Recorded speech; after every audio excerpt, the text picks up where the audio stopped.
¿qué podemos hacer con las rabietas? ¿Se pueden evitar? Porque ¿Hay alternativa al castigo? ¿Qué importancia tiene la manera con la que hablamos con un niño? la tablet o el móvil a discreción en edades tempranas favorece el que existan problemas de atención.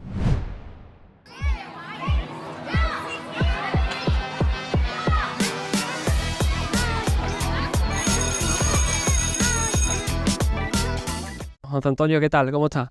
Hola, ¿qué tal, Antonio? Buenos días. Háblanos un poquito de quién eres y de lo que estás haciendo. A ver cómo te lo resumo. Bueno, pues yo ahora mismo soy el director de un centro de psicología infanto-juvenil. Aquí la consulta la tenemos aquí en Los Palacios. Soy director del máster de intervención psicológica en infancia y adolescencia en la Universidad de Loyola. Pertenezco a un grupo de investigación de la Universidad de Sevilla, donde investigamos también en distintos tipos de poblaciones, niños y adolescentes. Y luego, pues bueno, tenemos cierta especialización en algunos temas, como la realización de mapeos cerebrales, hacemos entrenamientos con neurofeedback, y para eso, pues obviamente, soy una de las personas que está certificado en España para hacer este tipo de entrenamientos y hacer mentoring y demás al respecto. O sea, yo creo que una visión bastante completa. Y padre, ¿no? ¿Y tienes 2 niños? Claro, ahora entramos en la parte personal. Soy padre de 2 niños, de 12 y 9, y bueno, ahora mismo vivo fuera, no vivo en Los Palacios, y no sé, ¿qué más crees tú que voy a hacer? En el currículum te falta hacer superhéroe para los noches, no sé de dónde saca tiempo. Te iba a preguntar, porque me acordé mucho de ti en Semana Santa, A ver, porque había una recogida de un paso y había un silencio absoluto. Y pasa lo que pasa cuando hay un silencio absoluto. El niño con la rabieta. Un niño llorando desconsoladamente y la madre, ¡ay, qué vergüenza! ¿Qué podemos hacer con las rabietas? ¿Se pueden evitar? a ver, la rabieta es que hay que tener mucho cuidado a la hora de pensar que siempre hay que eliminarlas, ¿vale?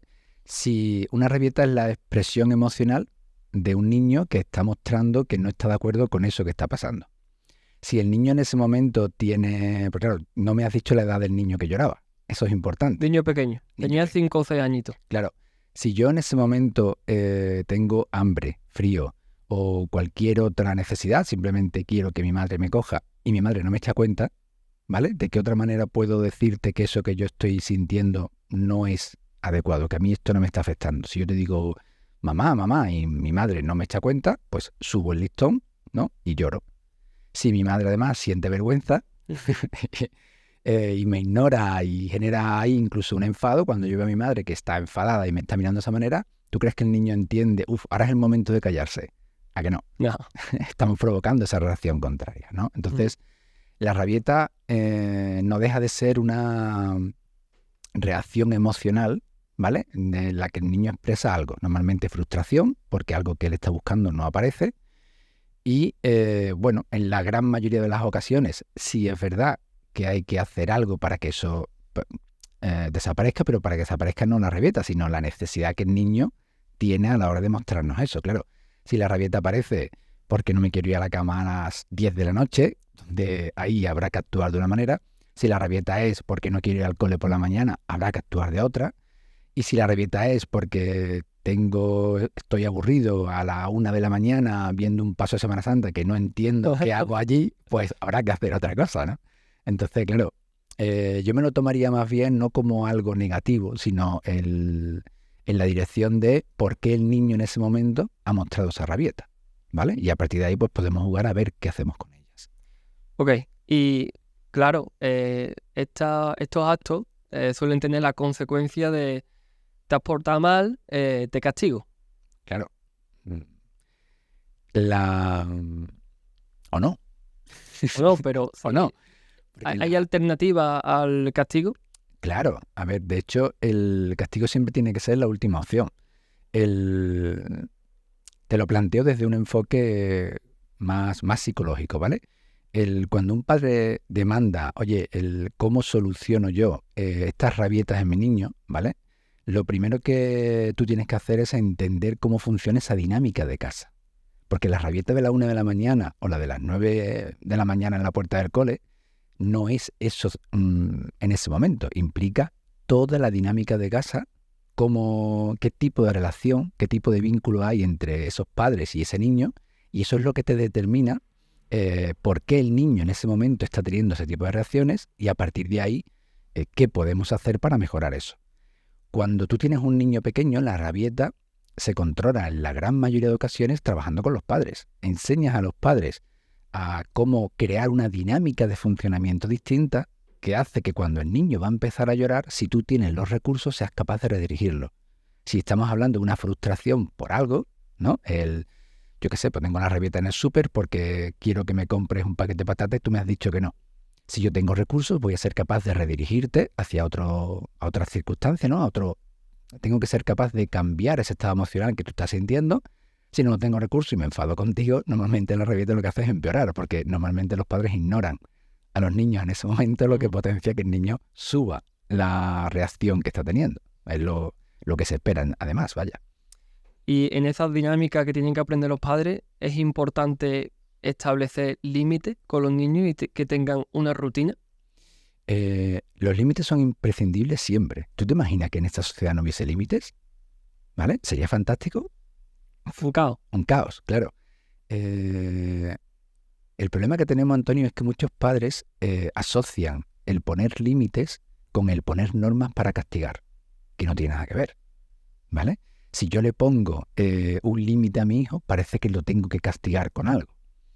Yo pongo muchas veces el ejemplo en consulta de las normas de tráfico, ¿vale? Hay un código de tráfico que incluso hay una parte penal. Es decir, si tú atropellas a alguien, vas no sé cuánto tiempo a la cárcel. O sea, que tiene una pena.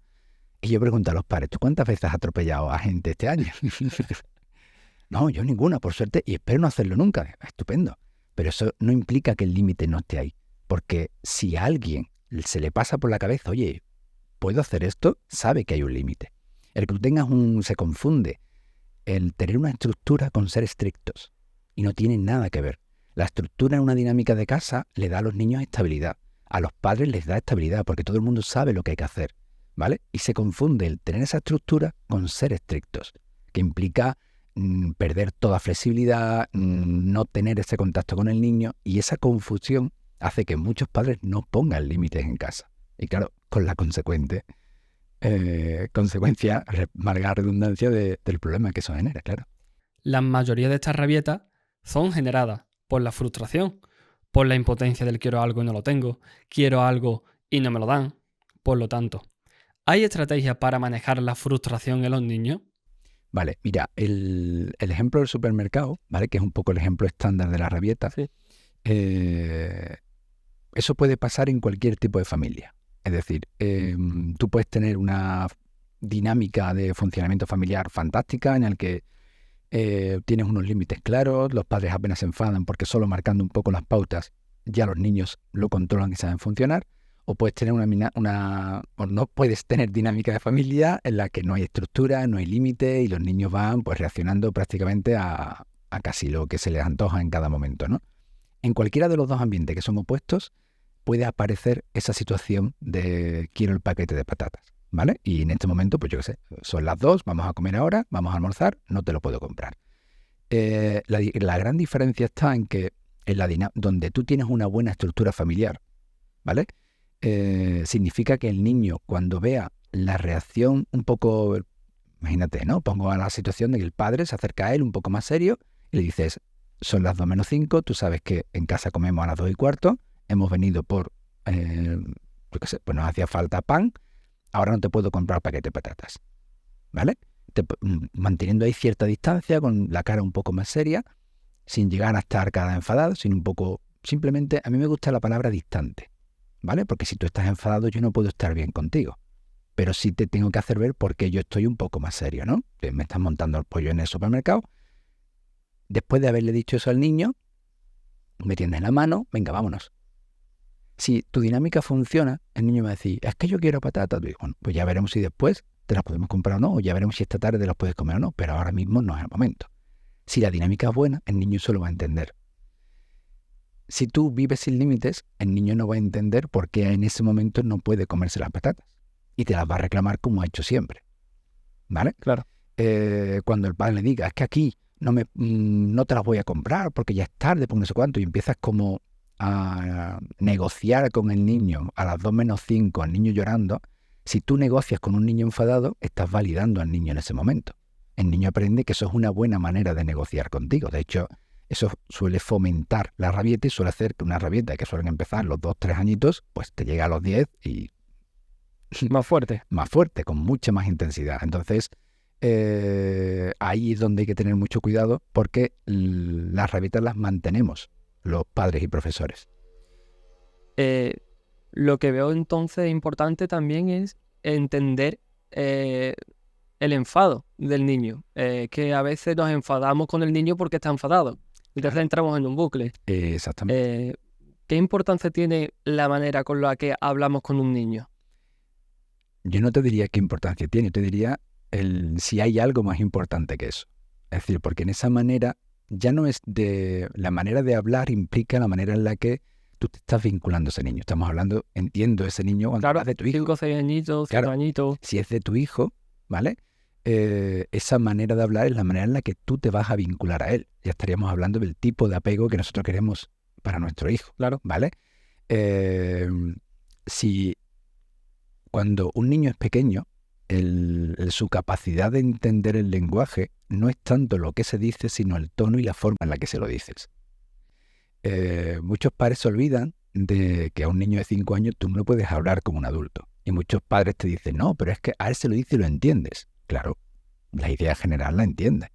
Pero si tú a un niño de 5 años le hablas como si tuviera 12, ya le quitas parte del tono afectivo que debe tener, le quitas parte de la carga emocional que tiene que tener ese mensaje que tú le tienes que dar a la hora de hablar con tu hijo. La forma, el tono, los gestos, la altura, la manera en la que te acercas al niño determina la importancia de esa conversación, aunque sea el paquete de patatas o aunque sea el papá porque los coches tienen, las ruedas son negras. Es que da igual. La clave está en que eso es lo que va a fomentar que tu hijo te vuelva a preguntar, ¿vale? Y te vuelva a decir, papá, ¿me puedo comer ahora unas patatas? No, cariño, es que son las 2 menos 5. ¿Me las puedes comprar para esta tarde? Vale, yo te las compro para esta tarde. O que te diga, quiero patatas. No, no es la hora de patatas. ¡Quiero patatas! No, no, la patata. Monta la rabieta. La clave está en esa forma en la que tú quieres que el niño se relacione contigo.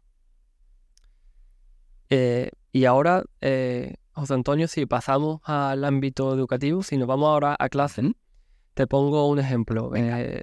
Manolito está en cuarto de primaria y saca siempre muy buenas notas, tiene siempre una buena actitud, es positivo, saca, aparte de buenas notas, es sociable y nos damos cuenta de que lleva un mes un poco extraño porque se ha peleado con otro niño, ha bajado el rendimiento académico, está más disruptivo, tiende a enfadarse más y es algo raro en Manolito. Ujú.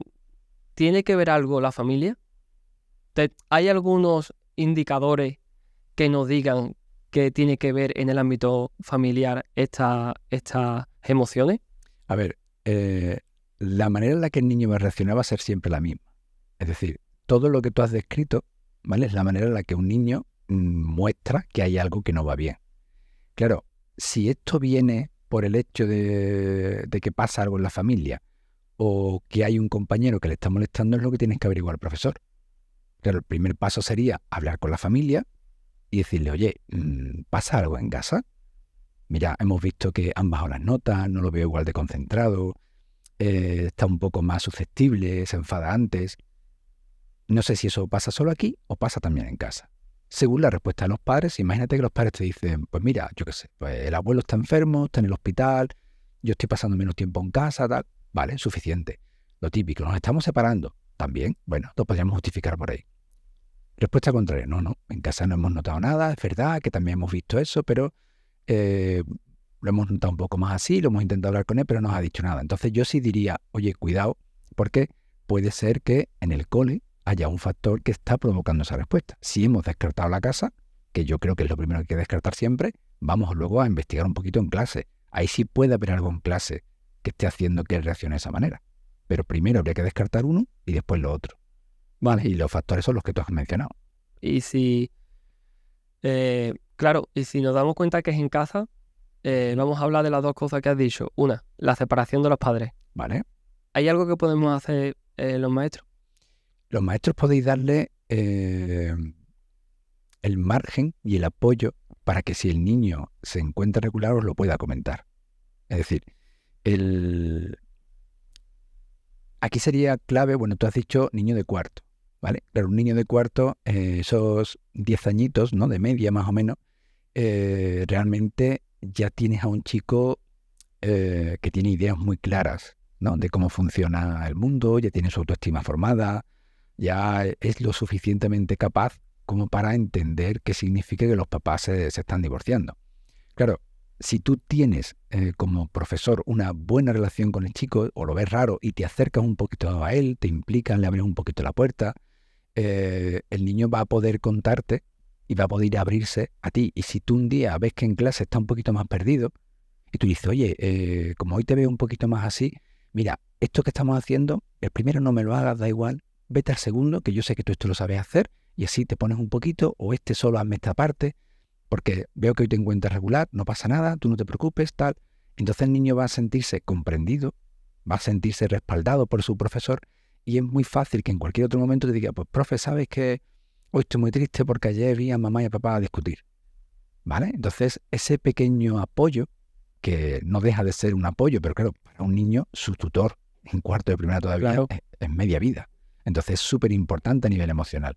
Si eso lo tenemos claro, va a ser un apoyo fantástico para él, porque va a ser algo que le va a permitir compensar ese desajuste que le está teniendo en casa. Y en el segundo caso, que he hablado de que tenía un abuelito enfermo, ¿cómo podemos afrontar la muerte o presentarle la muerte a los niños?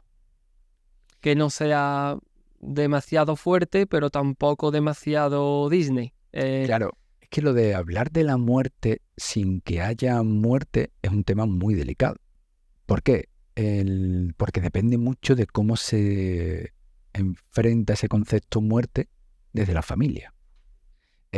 No tiene nada que ver una familia donde la parte religiosa sea muy importante, la manera en la que esa familia va a afrontar la posibilidad de que el abuelito muera, ¿vale?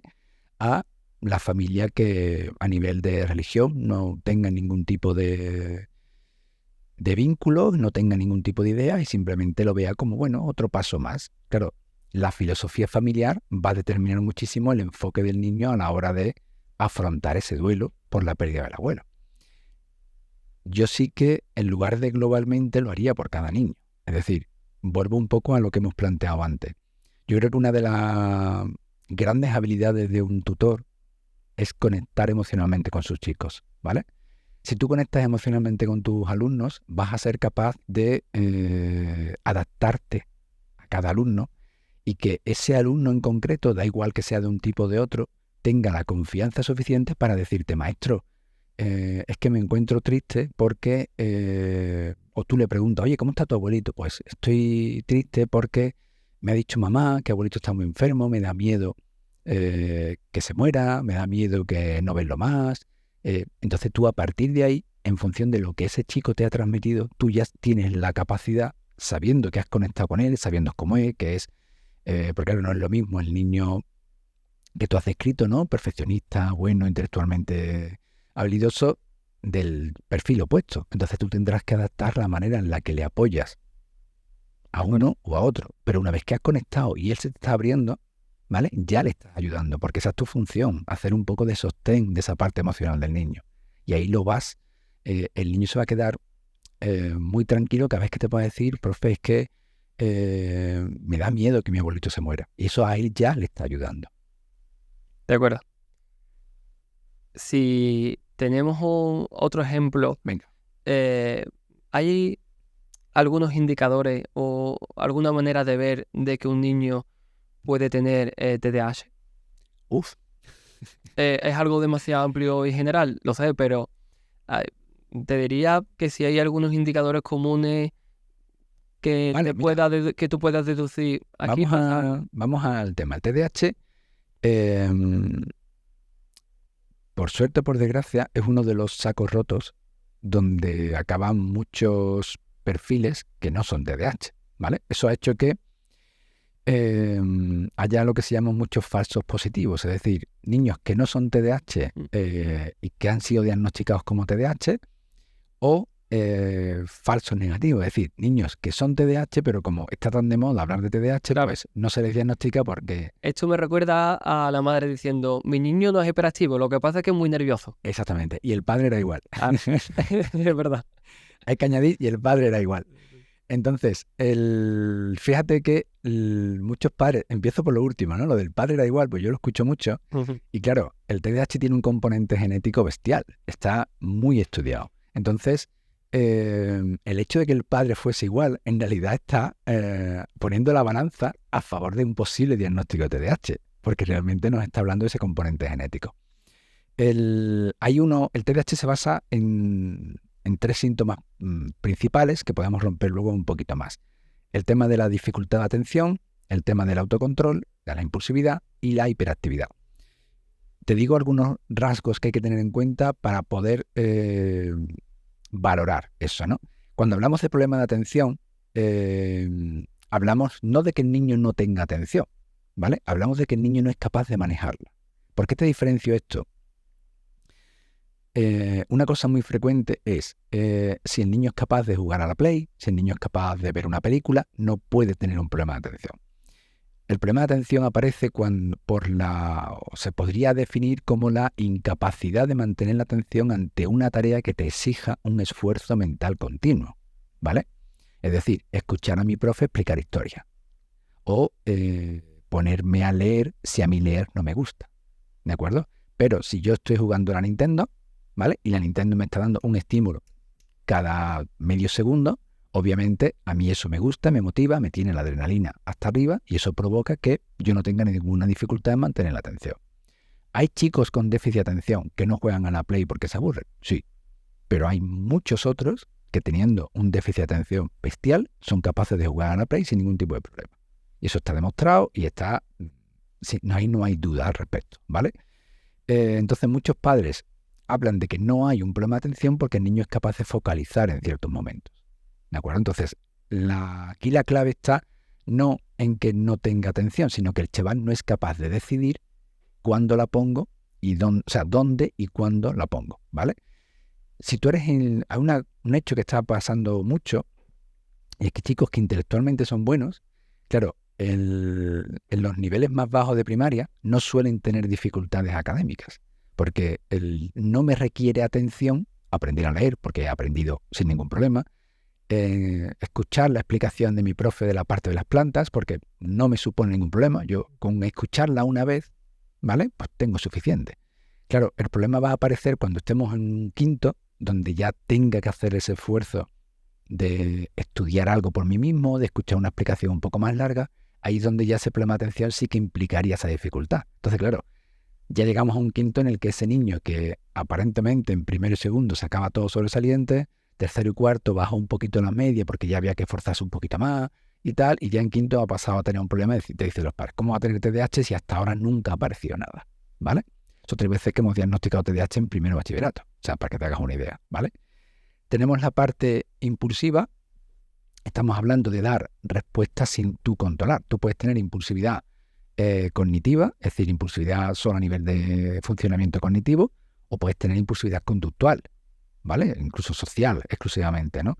Y la idea es la incapacidad que yo tengo para para dar una respuesta sin pensar en la consecuencia que va a tener esa respuesta. Ahí estaríamos hablando de la parte impulsiva.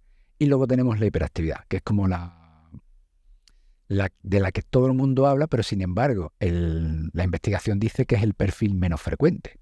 A nivel de TDAH el más frecuente es el déficit de atención, luego seguido el tipo combinado, que es cuando hay tanto problemas de atención como de hiperactividad e impulsividad juntos, y hay otro tipo más, que es el subtipo hiperactivo impulsivo, que es el menos frecuente de todos, y sin embargo es el que la gente cree que es el típico hiperactivo, ¿vale? Que es lo característico de estos chicos son los movimientos vacíos, es decir, es la incapacidad de poder quedarme quieto. Yo para quedarme quieto tengo que estar pensando, no te muevas, no te muevas, no te muevas. Porque si dejas de pensar, no te muevas, pues automáticamente, ¿y para qué cojo la botella? Pues no lo sé, pero la he cogido, estoy hablando contigo y la cojo, la muevo y tal, y no soy capaz de controlar mis manos. Si tú le dices, quédate quieto, sí. Claro, si tú un chico con ese perfil que está revolviéndose en la silla mientras te hace un problema de matemática de rodillas, le dices, tienes que quedarte quieto, ¿vale? Si no, no sales al recreo, el chico va a empezar a pensar, no te muevas, no te muevas, no te muevas, pero no va a ser el problema de matemáticas. Claro. Entonces ahí vas a tener el dilema de decir, ¿qué tengo que fomentar en cada momento? ¿Vale? Ujú. No, yo recuerdo tener en las prácticas a un chiquillo con hiperactividad y recuerdo ayudarle al examen. Lo dividíamos el problema en partes más pequeñitas, Claro. porque cuando iba leyendo, iba por la mitad, se levantaba y iba ya, porque era incapaz de estar mucho tiempo haciendo algo. Entonces, intentábamos ayudarlo. Los maestros más o menos sabemos cómo hacerlo, pero los padres, cuando les decimos a los maestros que hay un indicio, ¿dónde deben acudir? Hombre, a ver, cuando un profesor dice, oye, mira, a tu hijo hemos notado que le cuesta concentrarse, o es muy inquieto, o es impulsivo, el primer paso tiene que ser el pediatra, ¿vale? ¿Qué ocurre?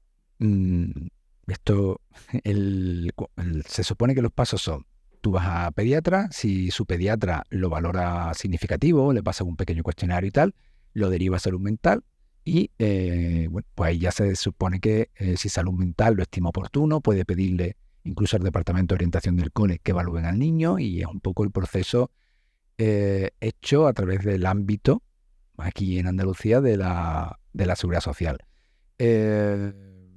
Hay veces en las que eso no funciona del todo así, ¿no? Y algunos padres pues acuden a centros privados, ¿vale? Donde dice, oye, quiero que me miréis a ver si esto va así porque en el colegio me han dicho esto, pues entonces empieza como un proceso paralelo en el que una vez que tú evalúas al chico, pues luego ya tiene que volver a hacer ese otro proceso de pediatra, salud mental y tal. O sea, sería un poco los pasos, pero la clave está inicialmente en ese departamento, equipo de orientación educativa, el EOE, ¿no? O en secundaria, el departamento de orientación y el pediatra y salud mental a nivel de seguridad social. Por otra parte, si hablamos de la soledad durante el recreo, puede ser una experiencia difícil para algunos niños, a veces se complica un poco más. Si este niño es inmigrante, por ejemplo, es un niño marroquí, o si este niño tiene trastorno por déficit de atención e hiperactividad, la situación se vuelve un poco más compleja. ¿Qué podemos hacer con esa soledad en el recreo? ¿Es algo muy positivo para un niño cuando se siente cómodo y a gusto en un grupito? Porque los seres humanos somos así. Claro, somos seres sociales. Claro. Vivimos en sociedad, ¿no? Es que vuelvo a tener que romper un poco la pregunta que me has hecho, ¿vale? Vale. Pues claro, el tema de primero, la parte de la hiperactividad y las dificultades sociales, ¿vale? Sí. La investigación dice que casi el 40% de los niños que van a tener o que tienen TDAH pueden tener problemas sociales. Si nos vamos a los subtipos que tienen hiperactividad e impulsividad, eso se dispara. O sea, es mayor aún. Y fíjate que nosotros mismos hace muchos años hicimos una investigación en la Universidad de Sevilla que analizamos los perfiles sociales, los distintos perfiles sociales en los niños TDAH, y una de las conclusiones fue que los niños del subtipo hiperactivo impulsivo, de los que tenían tipo combinado, es decir, los que tienen impulsividad e hiperactividad, realmente en la gran mayoría de los casos ellos quieren estar con los demás. Es decir, son chicos sociales, pero no saben cómo cumplir esas normas sociales. Yo quiero estar contigo, pero luego me voy a enfadar si jugando a fútbol pues pierdo o me quitas el balón, ¿vale? Como no tengo capacidad de manejar mi frustración, volvemos un poco a lo que hemos mencionado al principio, me voy a enfadar, voy a tener una reacción inadecuada y tú que juegas conmigo a fútbol, como ya me he enfadado 3 días, pues no quieres el cuarto día enfadarte conmigo, me dejas de lado, ¿vale?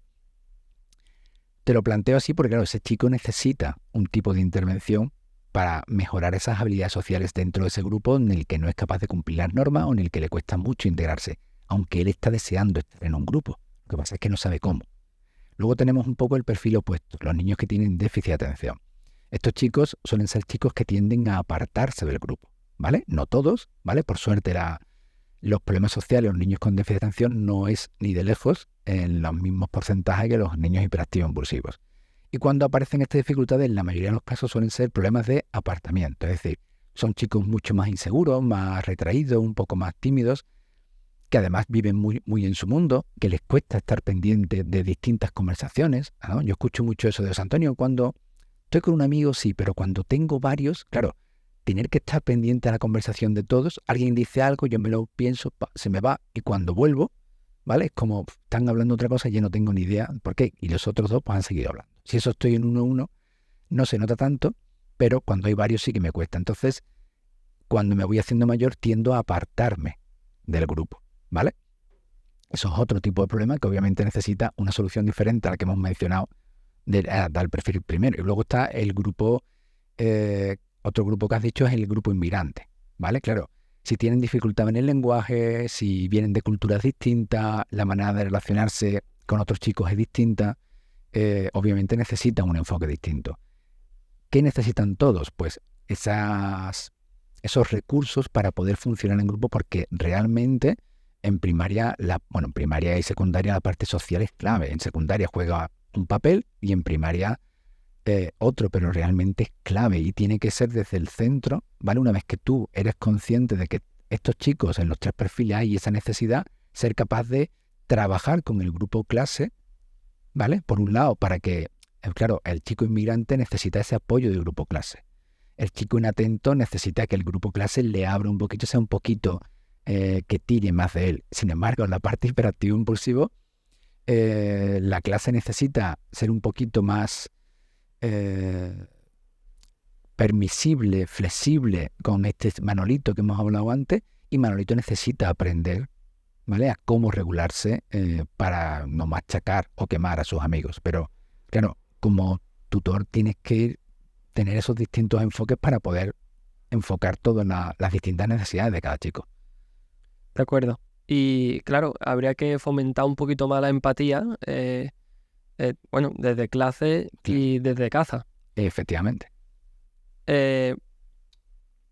Por otra parte, ¿te han venido a consulta, seguramente sí, niños acosados o niñas acosadas, que es un tema un poco duro, y el tema bullying, que es lo primordial que hay que hacer en estos casos para prevenir lo antes posible estas situaciones?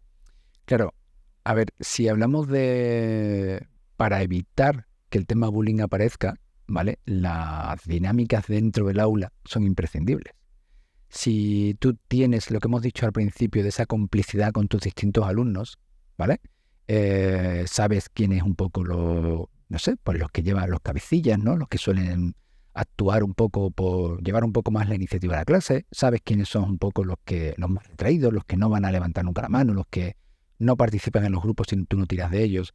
Y luego está la gran mayoría que son como seguidores, ¿no? Si tú conoces la dinámica de tu clase y ves que alguno de tus alumnos empieza a tener esas conductas extrañas que mencionaste al principio, ya te serviría de pista para decir, aquí está pasando algo. Ahí estarías actuando, porque esa buena dinámica de clase evitaría que los niños llegasen a ejercer ese papel de bullying. Pero el problema es cuando el bullying ya está.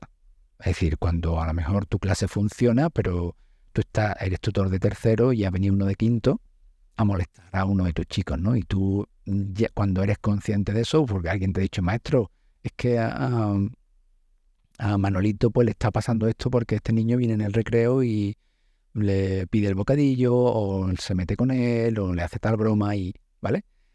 Fíjate, el otro día me decía un chico, José Antonio, a mí me están haciendo bromas en el cole. Es un niño de primero de la ESO. Ya decía que no quería ir al cole. Dice, me están haciendo bromas. Dice, yo sé que es un niño muy bueno intelectualmente. Dice, yo sé que me hacen a mí las mismas bromas que le hacen a los demás, pero es que yo no quiero que me las hagan. que no quiero, no soporto que se rían de mí. Yo sé que se ríen de todos, pero yo cada vez que me hace una de estas bromas, yo me siento muy mal, paso mucha vergüenza, luego llego a casa y lloro por las tardes, a lo mejor a mis amigos les da igual, pero yo no quiero que me hagan esas bromas. Y en el instituto no han visto en él nada distinto a los demás, porque tenemos un grupito de 2 o 3 chicos que hacen broma a los 30 alumnos, a los otros 27. Entonces, claro, la única diferencia de este chaval es que es un chico sensible, que pasa muchísima vergüenza y sufre muchísimo cada vez que le hacen unas de estas bromas. Entonces, hasta que no hemos puesto en alerta al instituto y hemos dicho, oye, es que este chico no quiere venir a clase porque para él esto que es normal en los demás, o sea, es que ya hemos normalizado una barbaridad. Él lo está sufriendo de una manera terrible. Entonces, ya desde el centro han tomado las medidas y han, o de alguna manera, facilitado que estos 3 chicos que ejercían, ¿no?, las bromas dejen de hacerlo entendiendo el daño que estaban haciendo a los demás. Vamos al punto empático que has dicho antes. Estos 3 chicos ni de lejos pensaban que este chaval pasaba toda la tarde llorando en casa, que se estaba negando a ir a clase, que, o sea, para ellos ese sufrimiento no existía, pero si es una broma, si se la hago a todos y nadie me dice nada. Y sin embargo, este chico lo estaba sufriendo de esa manera. Entonces, el punto empático a nivel de clase, el ser capaz, el trabajar, hacer ejercicios sobre cómo se sienten los demás, hacer roleplays sobre cómo se siente alguien que está sintiendo esa pequeña humillación, hacer ejercicios de cómo uno puede aparentar una cosa y luego ser otra y cómo eso te hace sentir. Todo eso ayuda muchísimo a esa dinámica de clase para entender, favorecer un poquito el punto empatía en temas de abuso. Lo que me estoy dando cuenta de todo lo que me estás hablando es la importancia que hay en tener una buena relación de la familia y la escuela. O sea, es fundamental. Imprescindible. Y más si se necesita de un psicólogo infantil o juvenil, pues ese triángulo psicólogo, familia, escuela, fundamental también. Yo creo que una de las cosas que nosotros, yo llevo ya en la consulta algo más de 23 años, ¿vale? Y uno de los pilares fundamentales de todo lo que hemos ido haciendo es el fomentar ese triángulo. Dentro del protocolo que nosotros tenemos de actuación, una vez que nosotros hablamos con la familia y después hablamos con el chico, el tercer paso es hablar con el colegio. Y muchos padres dicen, pero ¿por qué quieres hablar con el colegio si allí no es el problema, si allí no pasa nada? Es que el colegio es el primer sitio donde tu hijo pasa más tiempo fuera de casa.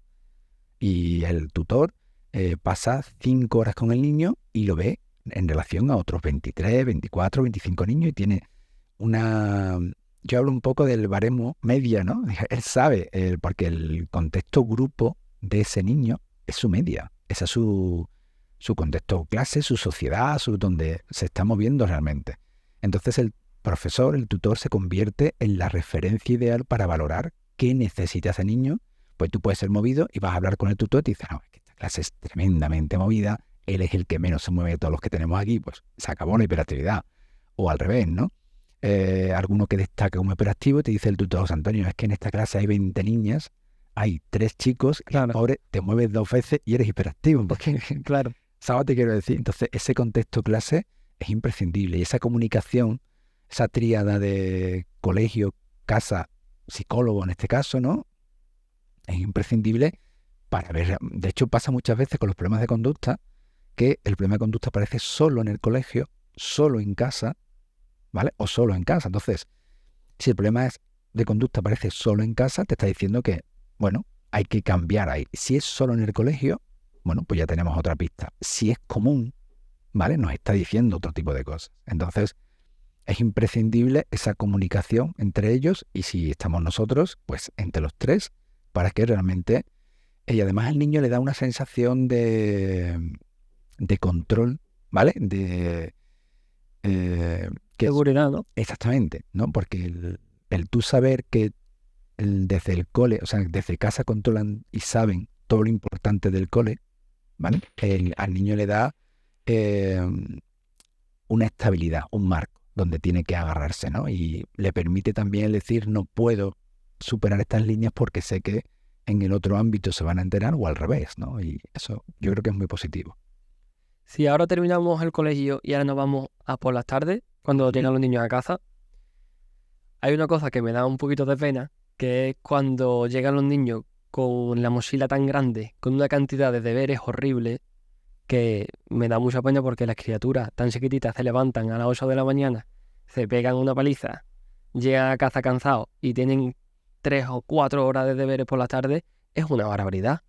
Yo veo bien los deberes cuando son, oye, te ha faltado un ejercicio o 2 ejercicios, termínalos en casa tranquilamente, que son 15 minutos y no es nada. Pero los deberes abusivos creo que sobran. ¿Qué importancia tiene, José Antonio, que el niño por la tarde se pueda despejar y que pueda jugar tranquilamente? Añado, ya que hemos hablado antes de los hiperactivos, ¿vale? Hay muchos tutores que te dicen, no, pero si yo no pongo deberes, ¿no? El niño, tú has dicho antes, en 10, 15 minutitos por la tarde acaba la parte de matemática que se le ha quedado sin hacer. Tú dices, claro, eso es la media de los 23. Pero si el mío es el TDAH, que no lleva medio de matemáticas, sino que tiene 3 de matemáticas porque no ha hecho nada, 2 de lengua porque tampoco acabó, lo que tenga del resto de asignaturas, y ahora por las tardes, encima, sigue siendo el inatento al que le cuesta trabajar más, ahí tenemos las 3-4 horas de trabajo que tú mencionas, ¿no? Aparte si hay clases particulares y demás. Yo no voy a entrar, porque hay mucha investigación, muchísima investigación, que ha demostrado que los deberes por la tarde para reforzar realmente no mejoran el aprendizaje, ¿vale? O sea, no voy a entrar en eso, hay muchísima investigación, es muy fácil de encontrar. El niño necesita socializar, el niño necesita jugar. Claro, ya no estamos solo en los deberes, estamos hablando en las extraescolares de pádel, piano, música, baile y todo lo que tenemos, de que todos llevamos a nuestros niños hoy, ¿vale? Entonces hay que cuidar que entre esa dinámica de deberes, esa dinámica de trabajo extra que le añadimos a los chicos, bueno, es que va a divertirse o no, porque es verdad que si tú vas un ratito a pádel, oye, pues te lo pasas muy bien, juegas un ratito, pero no, es un entrenamiento.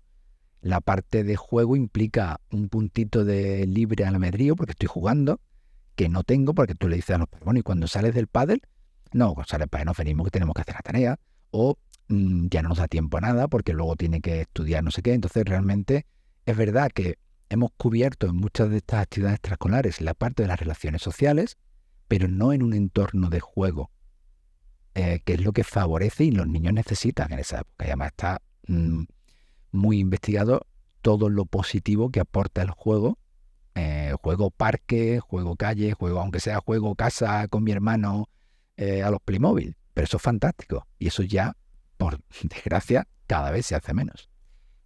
Y José Antonio, cuando hablamos de la tarde también, hay una cosa que está en todas nuestras casas, que es la pantallita. Uh-huh. Y hay un abuso de estas pantallas. ¿Cómo cree que hay que gestionar la tecnología con los niños? A ver, yo más que tecnología hablaría de pantallas. Tú lo has dicho muy bien, ¿vale? Mira, te menciono un dato, ¿vale? Los móviles tienen los móviles, las tablets, los ordenadores tienen una característica y es la inmediatez, ¿no? Es decir, tú piensas el desarrollo de YouTube, TikTok, Instagram, ese scroll infinito, ¿vale?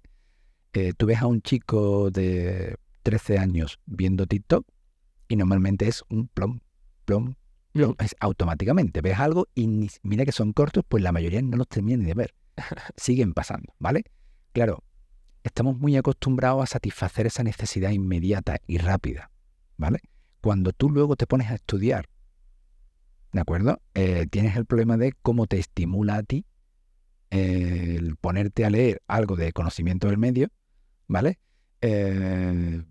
Después de haber estado un ratito con el móvil, donde la estimulación viene de fuera, ¿de acuerdo? Y tú, cuando te pones a leer, la tienes que buscar tú en ti mismo. Eso genera un problema bestial de desmotivación. De hecho, muchos chicos nos consultan a nosotros por posible déficit de atención y no hay déficit de atención. Simplemente se confunde ese estado de desmotivación, de qué pereza ponerme ahora esto, es que me cuesta mucho. Porque claro, no tenemos esa filosofía del esfuerzo. La tablet o el móvil a discreción en edades tempranas favorece el que existan problemas de atención, porque los chicos no tienen que hacer el esfuerzo consciente para mantener su foco en algo que realmente, ¿vale? No hay un entrenamiento para eso. Al revés, el entrenamiento dura 3 segundos y vamos pasando. Y ese es el gran inconveniente.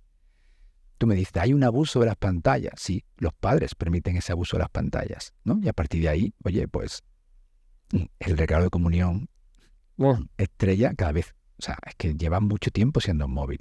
Que un niño con 9 o 10 años tenga acceso casi ilimitado al uso del móvil. Ya no te digo, o sea, vamos a poner que los padres realmente frenan, ¿vale? Y limitan que el niño no tenga acceso a Internet, que es una barbaridad, sino que simplemente lo dejan hacer con el móvil siempre lo que quieran. Me parece un despropósito porque los niños no saben gestionar eso. Entonces están perjudicando su propia atención. Te iba a mencionar al principio, en relación con esto, yo llevo 23 años en consulta. Mi tesis doctoral fue una investigación aquí en Los Palacios, además, ¿no? Nosotros cogimos a todos los colegios y todos los institutos que había en ese momento y hicimos una investigación de atención, ¿vale? Buscando posibles riesgos TDAH y demás. Ahora, los test de atención han tenido que cambiar, los haremos. O sea, los mismos datos que antes indicaban un problema de atención, ahora ya no vale. La atención de los chicos ha bajado, es menor, pero la media, no los problemas. Estamos sobreestimulados a nivel de redes sociales y eso hace que nuestra atención, sobre todo en los niños, sea menor.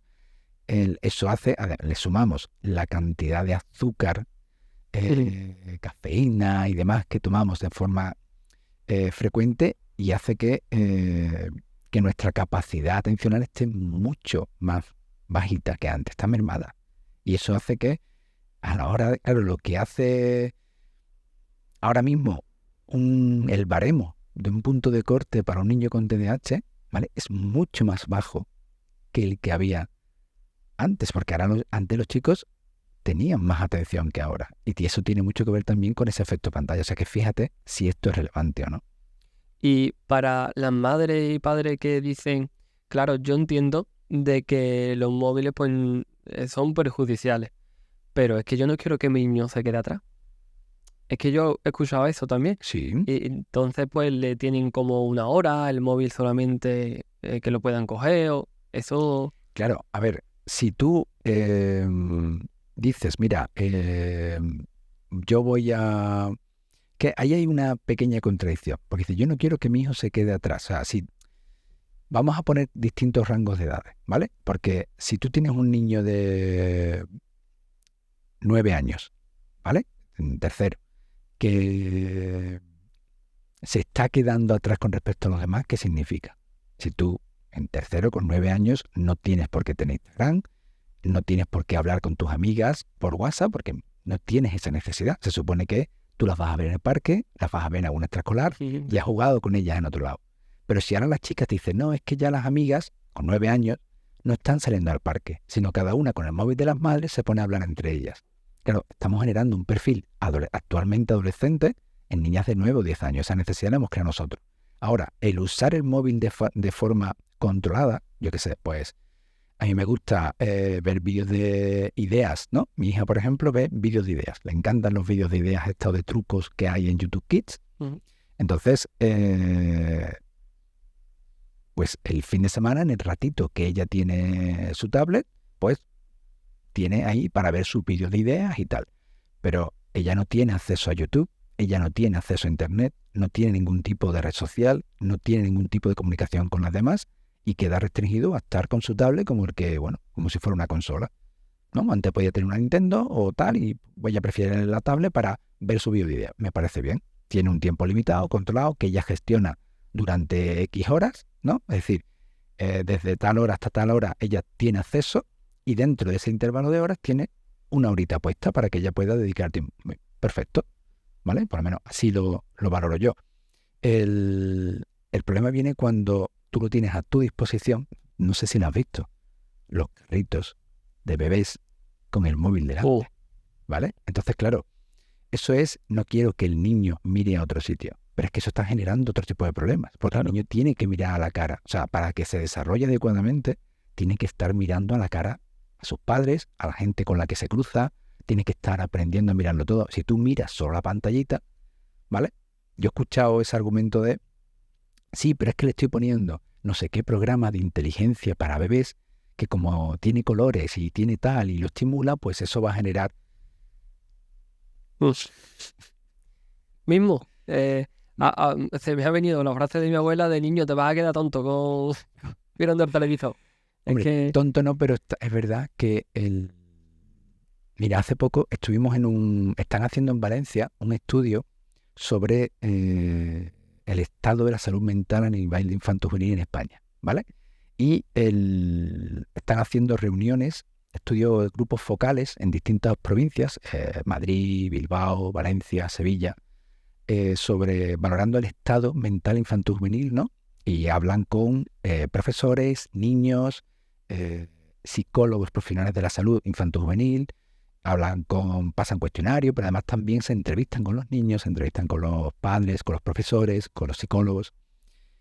Y la conclusión que hicimos en el de Sevilla, una de las conclusiones que sacamos en el de Sevilla fue que el problema no era solo, o sea, no eran las redes sociales. El problema es que las redes sociales provocan que padres e hijos interactúen menos, que los propios niños entre sí interactúan menos, que tú ves a un grupo de adolescentes de 13, 14, 15 años y hablando entre ellas no se están mirando, están hablando todas a nivel dentro de cualquier red social sin estar mirándose a la cara.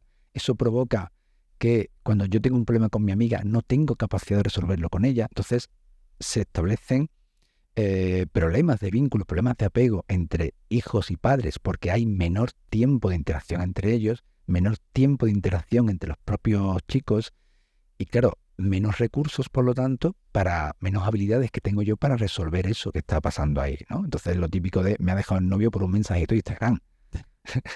¿No? Y la cosa está en, ¿tú crees que tu novio podría haber hablado contigo y decírtelo en persona? Pues no lo sé, claro. Es que no tienen esos recursos porque cada vez se dedican menos tiempo a esa interacción social presencial. Parece un poco ilógico, pero es así. Entonces, no es solo la pantallita en un momento determinado, es que esa pantallita determina después todo tipo de relaciones que ese chico o esa chica va a tener a lo largo de su vida con su ambiente social. Y eso es una limitación importantísima. Y para terminar, te voy a hacer dos preguntitas. Una, que yo sé que eres un psicólogo fenomenal, pero... Muchas gracias. ¿Qué has aprendido, aparte de psicólogo, qué has aprendido como padre? Y la segunda pregunta es, ¿por qué eres psicólogo? Mira, lo de que he aprendido como padre, te voy a contestar con un ejemplo. Uno de mis pacientes era una pediatra, ¿vale? Tenía su niño con TDAH y tal, y empezó a venir con nosotros empezó a trabajar conmigo antes de que yo tuviese mi primer hijo, ¿vale? Y ella me decía, algunas de las cosas que me dices, me decía ella, van a cambiarte cuando tengas niños, ¿vale? Los hijos son una fuente inagotable de aprendizaje, ¿vale? En todos los sentidos. Te das cuenta te enseñan las posibles limitaciones, te enseñan diariamente formas diferentes de entender el mundo y yo creo que una visión muy distinta a la hora de poder afrontar, ¿no? Ese día a día en consulta. Te da una visión un poco más real, sobre todo en la parte empática a la hora de tú entender el sufrimiento o por lo que están pasando otros padres. Obviamente sí, ¿no? Ahí no hay duda. Y yo hice psicología, pues te voy a ser sincero, yo quería ser médico. Yo quería ser médico, concretamente yo quería ser odontólogo, ¿vale? Yo quería ser odontólogo, siempre de niño me quería ser odontólogo, pero cuando uno va llegando a bachillerato, pues la realidad era que no iba a tener nota de selectividad para llegar, ¿no? Entonces, la gran alternativa, ahí estaba ya psicología, y puesto a decidir, yo tenía varias opciones. Tenía enfermería, tenía psicología y había otra más.